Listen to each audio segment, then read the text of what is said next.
Donc on a bâti une société d'abondance, cornucopienne, sur les énergies fossiles qui ont permis de multiplier par un facteur de plusieurs centaines la puissance qui auparavant était celle fournie par nos seuls muscles. Donc un Français vit comme s'il avait 500 esclaves ou 600 esclaves à sa disposition. C'est ça que les machines nourries aux hydrocarbures nous amènent. Et ces hydrocarbures sont épuisables. Il faut 40 à 400 millions d'années pour former du pétrole à partir du plancton ou de microalgues ayant vécu dans l'océan. C'est pareil pour le gaz, puisque pétrole et gaz se forment en même temps. Et charbon, il a fallu 300 millions d'années pour en faire à partir des fougères qui ont poussé au Carbonifère, à l'ère du charbon. Donc tout ça s'épuise. Il y a des placards bien garnis au début de la civilisation industrielle, puis les placards se vident à mesure qu'on tape dedans.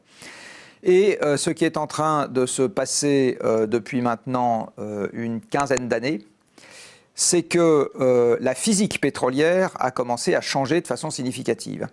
En 2008, le monde a passé son pic de production de ce qu'on appelle le pétrole conventionnel. Alors, le pétrole conventionnel, c'est tout ce qui n'est pas les sables bitumineux canadiens et le shale oil américain. Tout le reste est passé par un maximum, globalement, en 2008. L'Afrique a passé son pic en 2009, son pic de production. La mer du Nord a passé son pic en 2000. Le Mexique a passé son pic en 2005. Enfin, il y a tout un tas de pays qui ont passé leur pic il y a maintenant. Et sur le conventionnel, les États-Unis... Pic, pour ceux qui ne savent pas, c'est le maximum de l'extraction annuelle de pétrole. Verre à moitié plein, à moitié vide. Oui, enfin c'est le moment où on a beau faire les shaddocks, ce qui reste dans le sous-sol ne permet plus d'augmenter la production. Les placards sont suffisamment vides pour qu'on ne puisse plus. Et effectivement, un certain nombre de gens disent que c'est quand on a vidé le placard à moitié, en gros, qu'on passe par le maximum d'extraction annuelle. Bon. C'est pas exactement toujours le cas, mais enfin ça donne une bonne approximation. Et à partir du moment où les placards commencent à se vider, eh bien l'attention se porte de manière croissante là où les placards restent pleins. Il se trouve que le Moyen-Orient concentre les 2/3 des réserves pétrolières mondiales et le détroit d'Ormuz voit passer un quart des exportations mondiales de pétrole et de gaz, un tiers de l'urée fabriqué à partir du gaz qui sert à fabriquer les engrais, etc. Et ça, on le sait depuis très longtemps. Et on sait depuis très longtemps que cet endroit est instable. Et il est instable précisément à cause du pétrole. Pourquoi? Parce qu'il fut un temps où cet endroit était habité par une population très peu nombreuse. Il y avait 3 bédouins qui se baladaient dans un coin. Et puis arrive le pétrole qui a rendu ces gens-là très riches.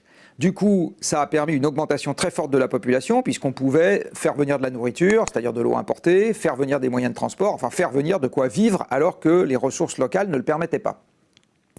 Et donc des populations qui appartenaient à des courants de pensée différents, des religions différentes, etc., sont devenues de plus en plus nombreuses, ont dû cohabiter, j'ai envie de dire, de façon de plus en plus rapprochée.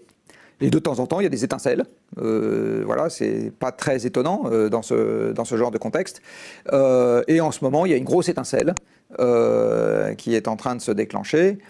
Et il faut rajouter à ça un autre phénomène qui est aussi un peu dû à l'énergie, c'est que les États-Unis sont déjà quelque part sur une forme de déclin et donc ils se comportent comme un lion blessé. Et il n'y a rien de pire qu'un lion blessé. C'est très dangereux et ça peut faire beaucoup de bêtises. Donc si on mélange tout ça, moi j'ai envie de dire tout se déroule comme prévu et on se retrouve. Alors, je ne suis pas en train de dire que je suis devin. Moi, je ne sais pas si le détroit d'Ormuz aura été un problème il y a 5 ans, maintenant, ou dans 10 ans. Je dis juste qu'il y a une instabilité. C'est comme la tectonique des plaques. C'est-à-dire on sait que le truc se met en tension, et à un moment, c'est susceptible de craquer. Et plus la tension a duré longtemps, et plus le crack est susceptible d'être ennuyeux au moment où il se produit. Voilà. Et donc, tous les géopoliticiens du pétrole savent que le détroit d'Ormuz est un endroit à surveiller de près, et que si on va trop remuer là-bas, on est susceptible d'avoir des effets contre-productifs. Et c'est ce qu'on est en train d'observer en ce moment.